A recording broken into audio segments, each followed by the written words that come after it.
इस देश के संविधान दिवस का शुभ अवसर है और जिस संविधान से ये देश चलता है उसी दिन को हम मना रहे हैं। आज ही के दिन डॉक्टर भीमराव अंबेडकर साहब ने, बाबा साहब ने एक पूरी रूपरेखा तैयार की थी कि भारत कैसे चलेगा। और 1950 में 26 जनवरी को जब इसको लागू किया गया, उस दिन से स्वतंत्र पूरी तरह रिपब्लिक डे के तौर पर हम मनाते हैं। आप समझिए कि संविधान से ही यह देश चलता है। एक कानून बना हुआ है और 4 तरह की प्रक्रिया पूरे देश में है। लोकतांत्रिक व्यवस्था है, न्यायपालिका है, कार्यपालिका है। हम जो गलती करते हैं उसको ये लिखते हैं, सरकार कोई गलती करती है उसको लिखने का काम करता है, कार्यपालिका गलती करती है उसको भी लिखने का काम करते हैं। तो ये पूरा संविधान से ये देश चल रहा है। और दूसरा है गौरवशाली इतिहास हमारा। सम्राट अशोक ने अखंड भारत की कल्पना की थी और उस अखंड भारत को सजाने का काम आज कौन कर रहा है? इस देश के यशस्वी प्रधानमंत्री नरेंद्र मोदी जी करने का काम कर रहे हैं। कई लोग हैं इस देश में जिन्होंने देश का निर्माण किया और सम्राट अशोक उसमें से एक सबसे महान सपूत इस देश के हुए, जिनकी 2 तरह के चरित्र देखे जाते हैं। और इस मगध के राजा थे, तो मगध में सिर्फ ये मगध नहीं था, ये मगध यहां से लेकर ईरान तक था, पाकिस्तान तक था। ये मगध सिर्फ अभी जो हम लोग प्रमंडल कहते हैं, ये जो 4 जिला 5 जिला है, यही मगध नहीं है। उस समय का जो मगध था वो हिंदुस्तान से लेकर पाकिस्तान और ईरान तक पहुंचने का काम करता था। और वो राजा ऐसे थे कि जब युद्ध लड़ने गए तो लड़ते लड़ते लड़ते लड़ते इस दुनिया के भूभाग को, सबसे बड़े भाग को भारत बनाने में सफल हुए। खून की नदियों को बहाने का काम। और दूसरा चरित्र उनका तब आया जब उन्होंने शस्त्र को त्यागा और अहिंसा के पुजारी बने। गौतम बुद्ध के विचारधारा, सनातन के विचारधारा को लेकर आगे बढ़ने का काम। इस देश में 2 तरह के चरित्र को देखे गए। बाद में महात्मा बुद्ध के विचारधारा को सब लोगों ने सराहा। और आज देश के प्रधानमंत्री जब दुनिया में जाते हैं तो बड़ा स्पष्ट तौर पर करके आते हैं। हम उस देश से आते हैं जिस देश में बुद्ध ने विचारधारा किया। हम गौतम बुद्ध के देश से आए।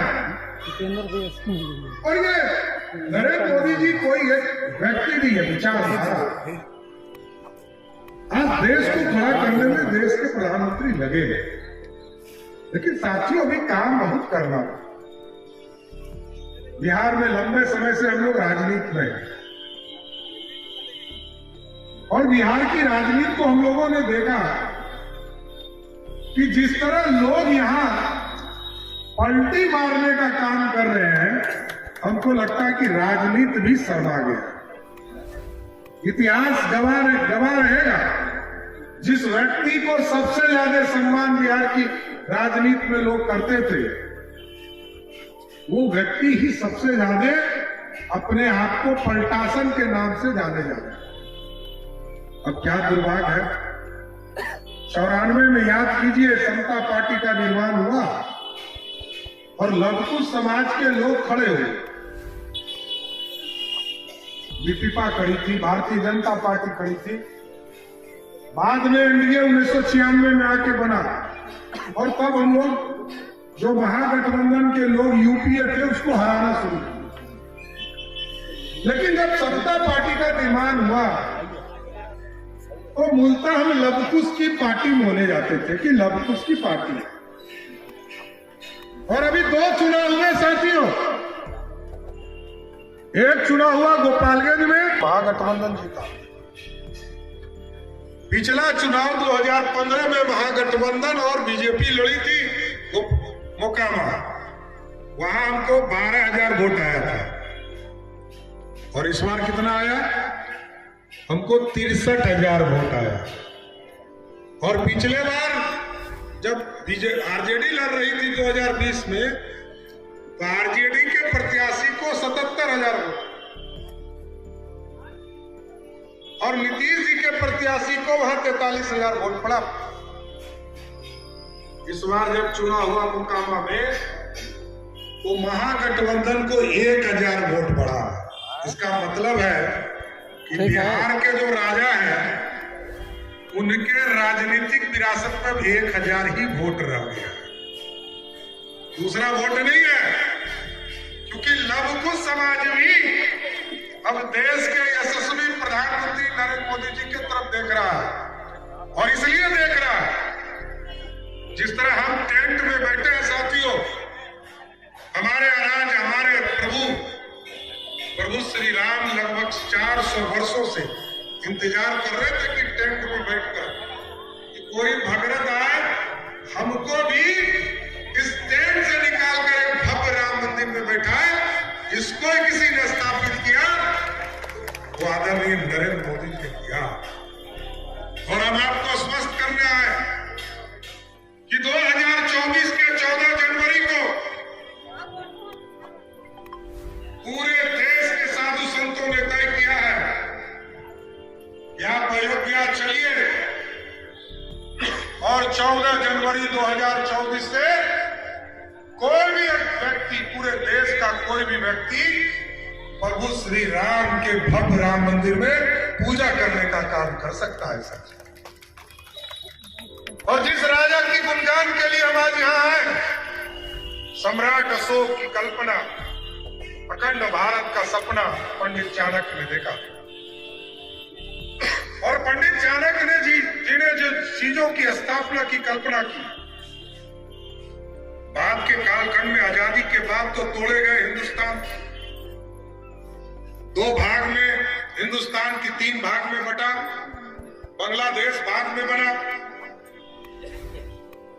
और आज भी कश्मीर हमसे अलग था। लेकिन 2019 में जब आपने वोट दिया और यहां से एनडीए प्रत्याशी को चुनाव जिताकर भेजा, तो देश के प्रधानमंत्री जी ने जो अखंड भारत का सपना था, क्योंकि औरंगाबाद जिले के लोग कश्मीर में कोई जमीन नहीं खरीद सकते, कश्मीर का वोटर नहीं हो सकता था। हम दिल्ली जाते हैं, पंजाब जाते हैं, गुजरात जाते हैं, हम बॉम्बे जाते हैं, 1 साल रहते हैं, उसके बाद अपना वोटर लिस्ट में नाम जोड़ लेते थे। लेकिन हम कश्मीर जाते थे तो ना हमको वहां का लोग पूछता था कि कोई हम हिंदुस्तानी हैं, क्योंकि वो अपने आप को कश्मीरी समझता था। और नरेंद्र मोदी जी और अमित शाह जी को विशेष तौर पर धन्यवाद देना चाहते हैं साथियों, जो पंडित चाणक्य का सपना था और जिसकी स्थापना सम्राट अशोक, हमारे राजा मगध के राजा ने किया था, उसको भी नरेंद्र मोदी की सरकार ने 370 को उखाड़कर कचरे के ढेर में फेंकने का काम किया। भाजपा के लोग जाते थे, जनसंघ के लोग जाते थे, हम भव्य राम मंदिर में आपको पूजा कराएंगे। और दूसरी जो सबसे महत्वपूर्ण बात है कि आप जो झंडा लेकर भाजपा के कार्यकर्ता, जनसंघ के कार्यकर्ता घूमते थे और कहते थे कि नहीं चलेगा 2 विधान, नहीं चलेगा 2 निशान, नहीं चलेगा 2 प्रधान, उसको, उस थोड़ी को भी आपने जमीन पर उतारने का काम किया। हम जो 1950 में कहते थे वही आज भी कह रहे हैं। सैद्धांतिक तौर पर यह पार्टी कभी नहीं बदली, एनडीए में बने, हमने कॉमन मिनिमम प्रोग्राम भी बनाया, लेकिन कभी ये नहीं कहा कि हम राम मंदिर से हट गए, हम 370 से हट गए। आप सोचिए कि 1950 में डॉक्टर श्यामा प्रसाद मुखर्जी जी ने जो सपना देखा था उसको पूरा करने में 2019 लगा, लगा, बदले नहीं, सैद्धांतिक तौर पर खड़े रहे। कुमार जी भूल गए, कोई सिद्धांत नहीं है। ये आज राजद के साथ है, कल कांग्रेस के साथ भी जा सकते, कल माले के साथ भी जा सकते।